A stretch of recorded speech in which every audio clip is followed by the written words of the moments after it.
Hello दोस्तों, मैं आशीष फिर से एक नए वीडियो में आ गया हूँ आप लोगों के सामने। तो आइए आज के इस वीडियो में हम जानेंगे सर्जिकल सेफ्टी चेकलिस्ट के बारे में कि सर्जिकल सेफ्टी चेकलिस्ट क्या होता है।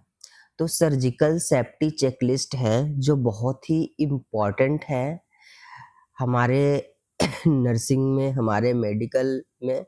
सर्जिकल सेफ्टी चेकलिस्ट ही बहुत बड़ा योगदान है। अब आइए सर्जिकल सेफ्टी चेकलिस्ट होता क्या है। तो पेशेंट के सेफ्टी के लिए डब्ल्यूएचओ के द्वारा एक लिस्ट दी गई है जिसको हम बोलते हैं सर्जिकल सेफ्टी चेकलिस्ट। इससे होता क्या है, तो इससे ये होता है कि हम भी जो भी सर्जरी करते हैं तो उससे पहले हम जो कंफर्मेशन करते हैं पेशेंट का कि हमारा सही पेशेंट है कि नहीं है, सही सर्जरी उसकी होनी है, तो उसका साइड कंफर्मेशन करते हैं। उसका सारा डिटेल्स हम पहले चेक करते हैं इसके पैरामीटर्स में कि कोई एरर्स ना हो। तो आइए जानते हैं हम इसके थोड़ा सा हिस्ट्री के बारे में जानते हैं कि डब्ल्यूएचओ है क्या। तो डब्ल्यूएचओ का जो फुल फॉर्म होता है वो होता है वर्ल्ड हेल्थ ऑर्गेनाइजेशन। डब्ल्यूएचओ का जो फुल फॉर्म होता है वो क्या होता है, वर्ल्ड हेल्थ ऑर्गेनाइजेशन। इसे में हमने लिख रखा है ना, वर्ल्ड हेल्थ ऑर्गेनाइजेशन। इसका स्थापना कब हुआ है, एस्टेब्लिश कब हुआ है वो, तो 7 अप्रैल 1948। 7 अप्रैल 1948। इसका हेड क्वार्टर्स कहाँ है, तो इसका जो हेड क्वार्टर्स है वो है जेनेवा में। और जेनेवा कहाँ है, स्विट्जरलैंड में। इसके अभी वर्तमान में कितने मेंबर्स है इसके अंदर, तो 194 मेंबर्स इसके अंदर आते हैं। इसका एम क्या है, तो इसका एम है हाई लेवल हेल्थ सर्विस। इसको जो हमारे हेल्थ सर्विस को है वो हाई लेवल पे पहुंचाना, कोई एरर्स ना होना, सारे पेशेंट के सेफ्टी होना, कोई और रिड्यूस द मोर्टेलिटी रेट, है ना, मृत्यु दर को रिड्यूस करना। जो भी इरस के वगैरह से, कोई गलती के वगैरह से किसी भी पेशेंट का जान जा रहा है वो नहीं जाए। अब आइए हम इसके अंदर जानते हैं कि इसके कितने कंपोनेंट्स हैं। तो मेनली इसके अंदर 3 कंपोनेंट्स होते हैं।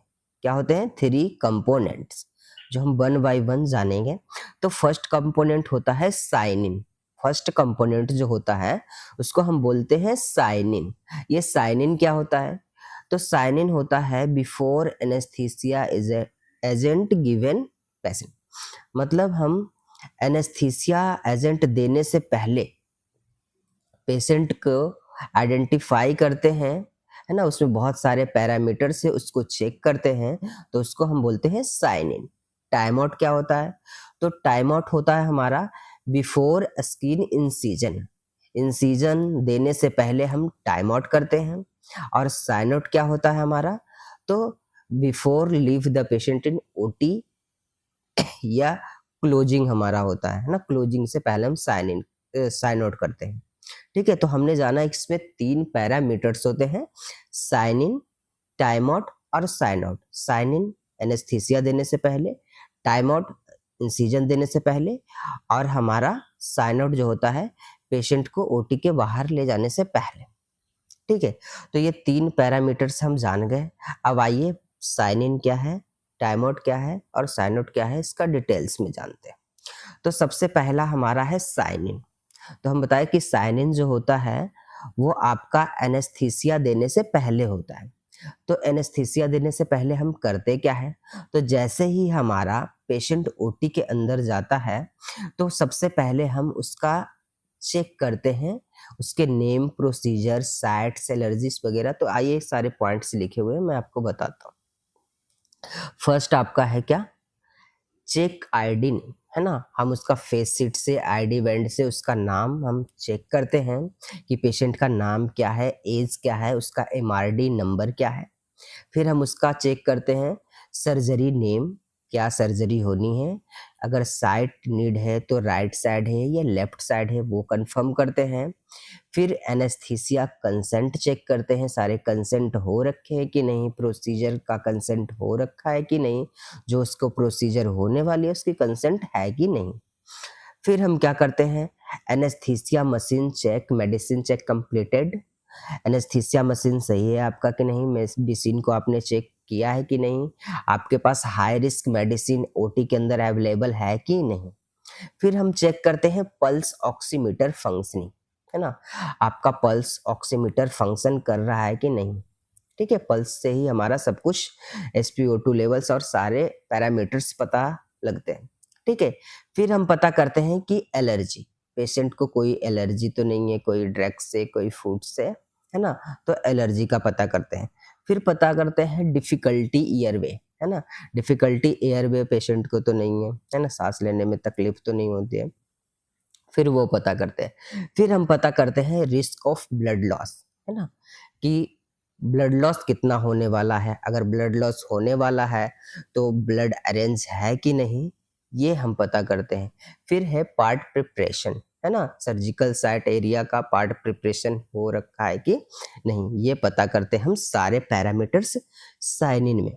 अब आइए जो दूसरा जो हमारा है वो है टाइम आउट। क्या है, टाइम आउट। टाइम आउट में क्या करते हैं हम, तो टाइम आउट में सबसे पहले हम इंट्रोड्यूस करते हैं ऑल सर्जरिकल मेंबर, है ना, जो भी सर्जरी साइड से जो भी मेंबर्स हैं हमारे, उनको इंट्रोड्यूस करते हैं कि हमारे सर्जरी का सर्जन का नाम क्या है, एनेस्थेटिक का नाम क्या है, स्क्रब नर्स का क्या नाम है, सर्कुलेटरी नर्स का क्या नाम है और टेक्नीशियन का क्या नाम है, तो हम सबसे पहले इंट्रोड्यूस करें। फिर प्रोसीजर, प्रोसीजर पेशेंट का नाम बोलेंगे, MRD, प्रोसीजर क्या होना है हमारा वो हम पूछते हैं, साइट पूछते हैं। फिर जो हमारा थर्ड है antibiotic, antibiotic before 60 minute of incision हम देते हैं, है ना, तो एंटीबायोटिक हम पूछते हैं कि antibiotic given with in 60 minute of incision, तो हम एंटीबायोटिक। फिर है क्रिटिकल और ऑल रूटीन स्टेप, हम सर्जन से पूछते हैं कि क्रिटिकल तो नहीं है ना, तो वो बताते हैं हमें कि कैसा है, ऑल रूटीन है, क्रिटिकल है, तो वो हम पूछते हैं कि सर्जरी कैसी होने वाली है, तो वो। फिर हम पूछते हैं ड्यूरेशन ऑफ सर्जरी, कि हमारे जो सर्जरी है उसमें कितना टाइम लगने वाला है ना, तो ड्यूरेशन ऑफ सर्जरी। फिर ब्लड लॉस, ब्लड लॉस पूछते हैं कि ब्लड लॉस कितना होगा। ठीक है, फिर उसके बाद कंसर्न, कंसर्न तो नहीं है, पेशेंट डायबिटिक तो नहीं है, हाइपरटेंशन तो नहीं है, ओल्ड एज तो नहीं है, हाइपोथायराइडिज्म तो नहीं है, हाइपरथायराइडिज्म तो नहीं है, ये कंसर्न पूछा जाता है। फिर उसके बाद sterility, sterility is the main important, है ना, कि कोई इन्फेक्शन ना हो पेशेंट को, तो स्टेरिलिटी है कि नहीं है, तो स्टेरिलिटी।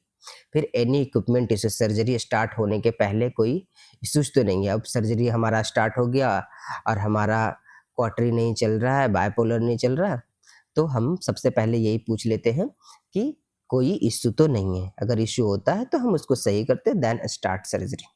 ठीक है, तो ये हम करते हैं। फिर VTE, वेनस थ्रोम्बोसिस एम्बोलिज्म, हमारा जो पेशेंट होता है उसके पैर में हम एक मशीन लगाते हैं VTE, इससे है जो ब्लड सर्कुलेशन उसका सही रहे, तो हम VTE भी पूछते हैं। फिर हमारा एक्सरे सिटी डिस्प्ले है कि नहीं, ये भी पूछते हैं, इससे पता लग सके कि हम सर्जरी कर रहे हैं तो क्या दिक्कत है और हम अच्छे से सर्जरी को परफॉर्म कर पाए। तो ये होता है हमारा टाइम आउट। अब जो हमारा लास्ट कंपोनेंट है वो आपका है साइन आउट। साइन आउट भी बहुत ही इम्पॉर्टेंट है। साइन आउट कैसे इम्पॉर्टेंट है, तो सबसे पहले हम पूछते हैं इसमें आस्क प्रोसीजर वर्बली, हम सर्जन से वर्बली पूछते हैं कि आपने सर प्रोसीजर करा है क्या।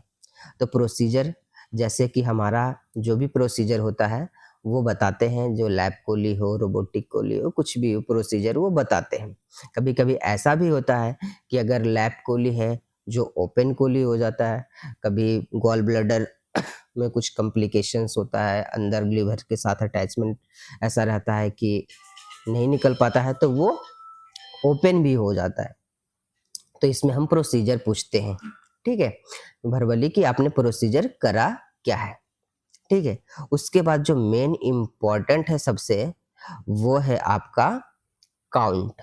जी हाँ, count is the very important for any surgical procedure, क्योंकि जो भी हम सर्जरी करते हैं तो उसमें हम स्पंज, गॉज पीस, इंस्ट्रूमेंट सारे लेते हैं, तो उसका काउंट करके हम अपने ट्रॉली पे लगाते हैं कि जब हम लास्ट में साइन आउट करते हैं तो हमारा काउंट कंप्लीट होना चाहिए। अगर काउंट कंप्लीट नहीं होता है तो हमें ऐसा लगता है कि हमारे जो सर्जिकल प्रोसीजर हो रहे हैं एब्डोमेन के अंदर कुछ चीज़ें तो नहीं रह गई है। तो इससे पहले हम सब क्लोजिंग से पहले हम क्या करते हैं, काउंट करते हैं। अगर हमारा काउंट सारा सही है तो सही है, हमारी सर्जरी सफल है। ठीक है, तो count is the very important है। ठीक है, तो हमारा हो गया सेकंड काउंट हो गया। Third specimen. स्पेसिमेन जैसे हम सर्जरी करते हैं तो हमारा बहुत सारे स्पेसिमेन होता है जिसको हम भेजते हैं हिस्टोपैथ के लिए, माइक्रोबायोलॉजी के लिए, है ना, साइटोपैथोलॉजी के लिए। उससे अगर उसमें कोई कॉम्प्लिकेशन आता है तो हमें बॉडी में क्या चेंजेस आ रहे हैं उसका पता लग पाता है, और फिर हम अगर कोई कॉम्प्लिकेशन होता है तो उसको सही कर पाते हैं। तो इसलिए हम स्पेसिमेन भेजते हैं, उसका लेवल है कि नहीं, लेवलिंग करके हम स्पेसिमेन भेजते हैं। फिर एनी इक्विपमेंट इशू पे, सर्जरी के दौरान क्या इक्विपमेंट इशू है ये भी हम पूछते हैं। फिर हमारा रिकवरी पेशेंट मैनेजमेंट, है ना, अगर सर्जरी हो रही है तो पेशेंट को क्या नीड होगा, क्या रिकवरी पेशेंट मैनेजमेंट होगा, है ना, पोस्ट ऑप ऑर्डर से करेंगे हम, इसको आईसीयू में शिफ्ट करेंगे, इसको क्या नीड है, वेंटिलेटर का नीड होगा, ये सारे चीज़ हम पूछते हैं साइन आउट के टाइम रिकवरी पेशेंट मैनेजमेंट में। फिर हम पूछते हैं कि पूरे सर्जरी में टेम्परेचर नॉर्मल है कि नहीं, और पूरे सर्जरी में ब्लड शुगर लेवल नॉर्मल है कि नहीं पेशेंट का, ये सारे चीज़ हम पूछते हैं।